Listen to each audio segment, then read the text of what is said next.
Aujourd'hui, c'est les journées portes ouvertes de chez Cocopelli. Alors on va aller à l'événement et on va en profiter pour interviewer les gens qu'on croise sur des questions d'environnement. C'est l'actualité, je pense. Voir un peu le réchauffement climatique, tout ça. Puis aussi l'enfance, je pense que ça se transmet par les parents aussi. Mais vraiment une grande partie de l'actualité, quoi. Moi, je sais pas, je pense que j'ai des parents qui sont maraîchers. Donc, je pense déjà j'avais un peu cette sensibilité-là. Et ma mère, elle travaille dans le dessin animé et elle nous a un peu fait grandir avec les Miyazaki, ce genre de dessins animés qui sont très orientés nature, je pense. Moi, c'est un peu commencé comme ça, je pense.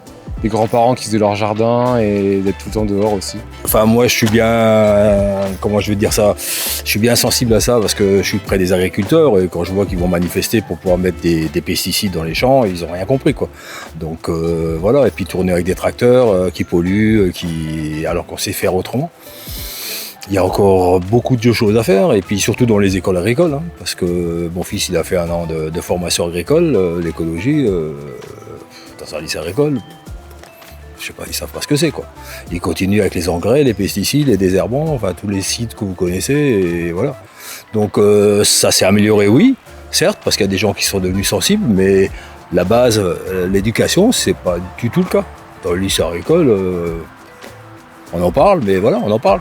C'est tout ce qu'on fait, quoi. Plus rentabilité, en fait. Voilà, c'est l'essentiel, c'est de gagner de l'argent. Voilà.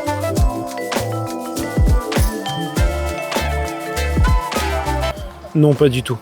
Pas du tout. J'ai vraiment l'impression qu'on fait des efforts et qu'on en parle le plus possible, mais qu'en réalité, chacun reste dans son confort. Et notamment quand on retourne en ville ou quoi, j'ai pas l'impression que les choses évoluent. J'ai pas l'impression qu'elles évoluent dans le bon sens.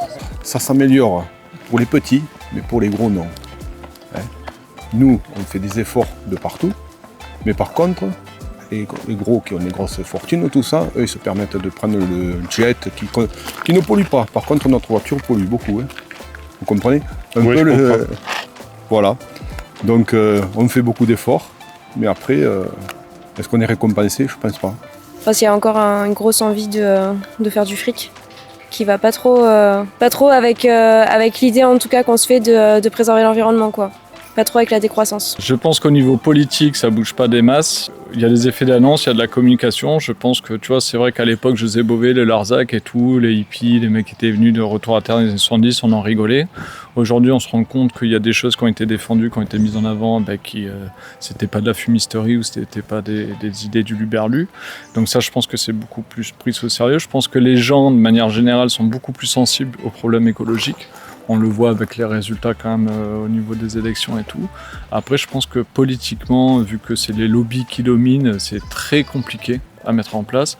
Et pour citer Edgar Morin qui parle qu'il faut garder des zones à défendre intellectuelles et des zones à défendre physiques, comme il y a eu les ZAD, moi je suis assez optimiste parce que je pense qu'il y a un localisme qui revient. Les gens ont envie d'acheter local, des gens ont envie d'avoir des petites actions, c'est un peu l'histoire du colibri, faire des petites choses à son niveau et puis attendre qu'il y ait un messie ou un politique ou quoi qui va prendre les rênes. Et là, du coup, pour l'avenir, je te sens pas très optimiste. Ah non, du tout. Mais bon, c'est pour ça que je veux créer une ferme aussi pour permettre aux gens d'acheter localement, de vendre des produits de bonne qualité. Et voilà, mais je trouve que c'est la meilleure chose à faire d'être sur le terrain et d'être actif, quoi. Mais en fait, j'aime bien reprendre la citation de Gandhi, je crois. C'est l'exemple n'est pas le meilleur moyen de convaincre, c'est le seul. Donc je fais ce qui me semble juste. Je dis ce que je fais, que ça me fait vibrer, ça m'anime, et donc voilà. Et après, si ça inspire les gens, c'est cool. Et je vais vers des gens qui m'inspirent aussi là-dessus. Voilà, point barre. Moi, je vais pas plus loin sur... c'est pas suffisant, mais en tout cas, je fais ma part. La petite histoire du colibri, voilà, ça fait sens pour moi. Ouais.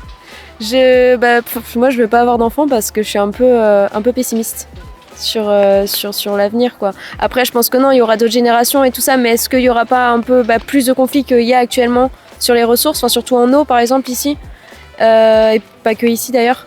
Mais et puis après sur les terres, genre où vivre quand il y a des terres qui sont plus habitables. Et donc du coup, ouais, je me dis que pourquoi faire des enfants alors que déjà ça va peut-être être la galère pour ceux qui sont déjà ici, qu'il y a peut-être une répartition. Enfin, pour moi, il y a des choses mondiales à penser. Et du coup, je pense pas que je suis la dernière génération, mais en tout cas, j'ai pas l'intention de participer aux générations suivantes parce que je me dis déjà, faut régler le problème pour nous avant de mettre des gens dans la sauce aussi, qui sont pas encore nés mais qui vont arriver dans la sauce. Et toi, est-ce que tu penses que tu es la dernière génération? Non, je pense pas. Je pense pas du tout. En tout cas, j'espère pas. Mais j'espère que notre génération, que toutes les générations, elles vont se bouger. Mais j'ai l'impression que... en fait, je sais pas. Après, je suis dans un environnement où on est tous... je suis entourée de gens hyper militants et tout. Et du coup, j'ai l'impression qu'on va changer les choses. Mais bon... je sais pas. En fait, je préfère espérer qu'on va changer les choses. Voilà. Super, merci beaucoup. Merci à vous.